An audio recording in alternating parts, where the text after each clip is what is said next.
Hello, guys. My name is Nicholas Earl, and welcome back to another edition of Baseball Talk with Your Brothers. And today, I came up with an interesting video idea that I wanted to talk about 10 pitchers that I think will positively regress into 2026. These were pitchers in 2025 that their advanced numbers say that they should have been better than last year, that this year I expect them to take a step up and be better this year, and some pitchers that just got unlucky, some that pitched in the fives that should be throwing in the fours, some that threw in the fours that should be in the threes, things along those lines. So pitchers I'm looking to be better in 2026 than they were in 2025. Now, I kind of, in order to make it so I can use advanced analytics and things along those lines better, these are pitchers that all threw at least 100 innings pitched last year. So pitchers who missed the majority of the season and things along those lines, did not include them. If they pitched at least 100 innings pitched, they can be a part of this list. So let's get it started here with J.P. Sears of the San Diego Padres. Some of these names will not be sexy at all. And I got some guys who threw in the fives that should be throwing in the fours, things along those lines. J.P. Sears is one of those guys. Last year threw at a 5.04 ERA, but his expected ERA was 4.23. He had a 287 BABIP and had a 74.1 left on base rate, which I think part of those struggles was he was pitching in Sacramento, which was a very hitters-friendly ballpark. And then when he got traded, I think this is his first full year at the Padres now. That is a much better pitcher's ballpark than the Athletics field was in any stretch of the imagination. I do think he will be better. He had a 5.04 ERA last year. I think low fours this year, 4.1, 4.2, something along those lines. Maybe into the high threes, maybe a 3.9 or something along those lines. I think J.P. Sears will improve. He's supposed to be the 4-5 starter there for the San Diego Padres.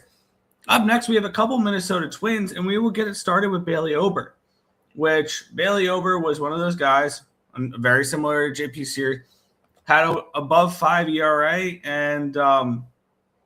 and should be pitching in the fours. He had a 5.1 ERA last year and a 4.34 expected ERA. Why was that? Because he had a 295 BABIP and a 72.5% left on base rate.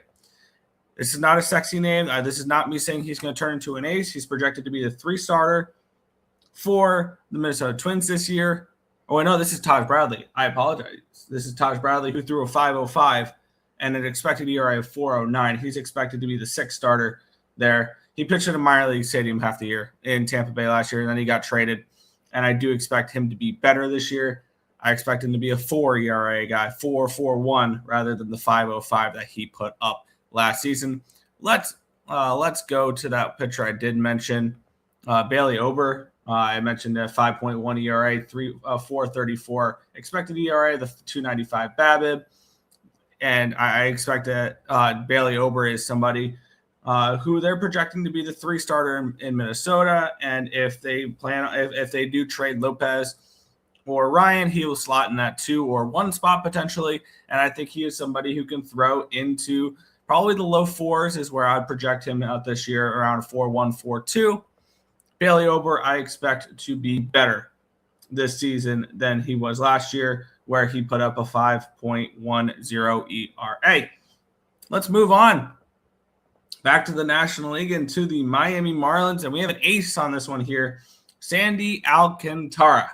Last year had a 5.36 ERA, which was heavily inflated by a very bad first half coming back from Tommy John surgery. His velo was down, and he's somebody his velo did tick up later into the season. He did have a 4.63 ERA, struggled early in the season, but got better later in the season.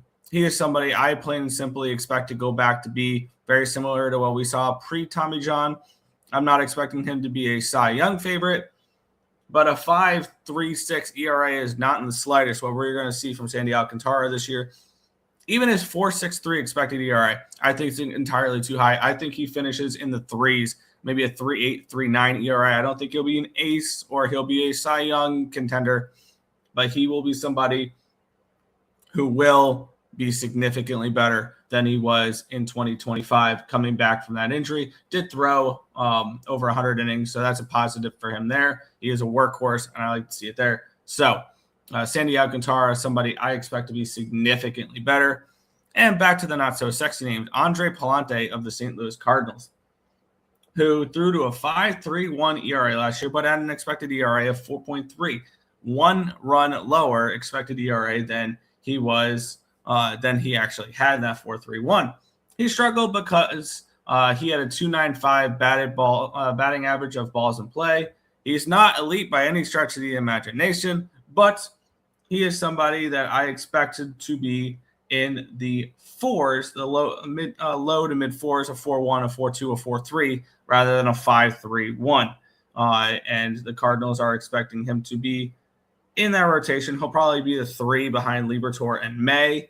Man, that is a really not great rotation for the Cardinals. Very young one with Kyle Leahy at 28.7 years old, being the oldest on that rotation.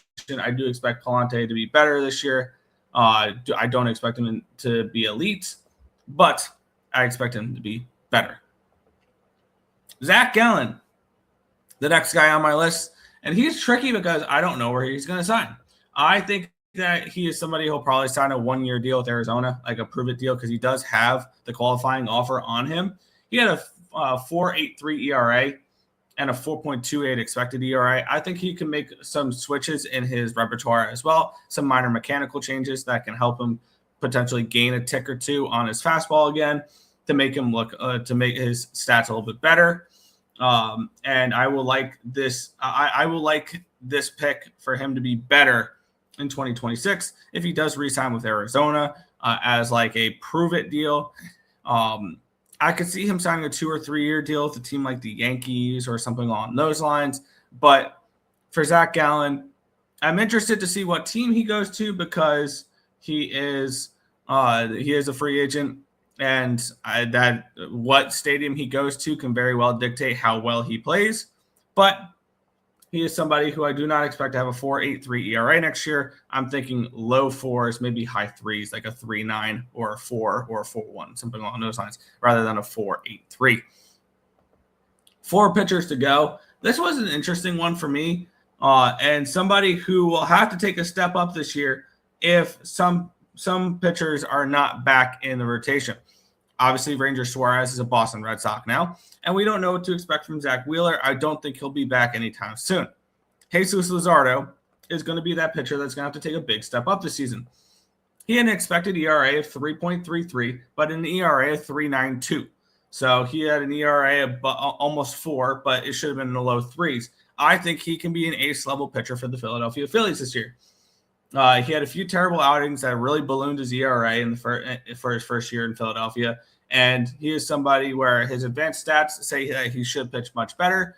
And I expect him to be that one pitcher that steps up in the absence of Ranger Suarez, in the absence of Zach Wheeler, and really cements himself as a 2 in this rotation behind Christopher Sanchez. And I think he can maybe flirt with being the 1 in there. I think a low 3s ERA is in the cards for Jesus Luzardo this year, something along the lines of 3.2, 3.3 ERA for him. Next, we have somebody who I think will be a major beneficiary of a trade this offseason as the Baltimore Orioles went out and acquired Shane Baz.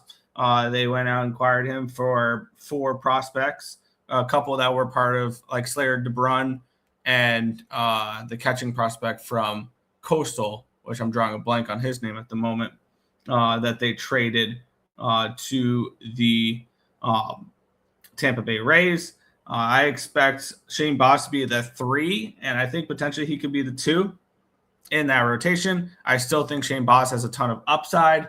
He had a 3.86 expected ERA, but a 4.87 ERA, so an ERA a run higher than his expected ERA. He did pitch in the minor league ballpark with the Tampa Bay Rays last year and was coming off of a major injury. I love this move for the Baltimore Orioles. I think it really helps potentially their ceiling for that rotation, which they very much lacked last year, was that ceiling in the rotation. And I do think Shane Baz can come in there and throw to a mid to low 3s. I think that expected ERA will be even lower this year, and that ERA will be lower this year when it comes to him pitching in a better pitcher's ballpark as well in Baltimore as compared to what Tampa Bay was pitching in last year. Shane Baz, big time improvement, I think, for me this year in 2026. Tanner Bibbee is the next one here, the second to last pitcher on this list. I'm expecting him to be the 2 behind Gavin Williams in that Cleveland rotation. He had an ERA of 4.24 and an expected ERA of 3.62. Even his expected FIP was a little bit lower than his actual FIP. I don't expect Bibbee to be an ace by any stretch of the imaginations, but he could be a mid-3s guy and not a 4s guy. I do expect about 0.6 to 0.7 runs better on the ERA. I think he'll be a 3.5 type of pitcher rather than a 4.24. And I do think that he can maybe be better than Gavin Williams this year, potentially. I said not an ace, but I do think he can be the quote-unquote ace of that staff, Tanner Bibbee. I think that last year was a year he got a little bit unlucky, and I expect him to be much better in this upcoming year for Cleveland in 2026. And the last pitcher on this list, I feel like is the biggest layup on this list, and that is Dylan Cease, who's projected to be the 2 for the Toronto Blue Jays this year, signed a 7-year, $210 million contract in the offseason. And I know a lot of people were like, really? He signed that type of deal with that 4.55 ERA? How about an expected ERA of 3.45? He got extremely unlucky. He had a 69% left on base rate, and he has extremely high strikeout potentials, 11.52 strikeouts per 9. He does walk a little bit of batters. He had a 320 BABIP and a 3.8 walks per 9. I think he will be significantly better than he was in 2025 with his new team in Toronto in 2026. And I expect Dylan Cease. I think Dylan Cease can be the ace of that staff, even with Kevin Gausman on that staff. And I think that he is somebody that will take that step up. His expected ERA suggests that he pitched way worse last year than he should have. I expect a low 3s ERA from him, some Cy Young votes, and I think he can be a top 10 to 15 pitcher in all of Major League Baseball. But that is my list here for 10 pitchers that will be better in 2026. I'm planning on recording 10 pitchers that will be worse in 2026 as well, using very similar numbers that I did in this video to kind of project out which pitchers got lucky last year, and I do expect some negative regression from. But I wanted to start out the more positive video for 10 pitchers that will be better. Those 10 pitchers, JP Sears, Taj Bradley, Bailey Ober, Sandy Alcantara, Andre Pallante, Zach Gallen, Jesus Luzardo, Shane Baz, Tanner Bibbee, and Dylan Cease. But that's going to do it for this video. I want to thank you guys as always for watching, and I'll catch you guys in the next one. Peace out, guys.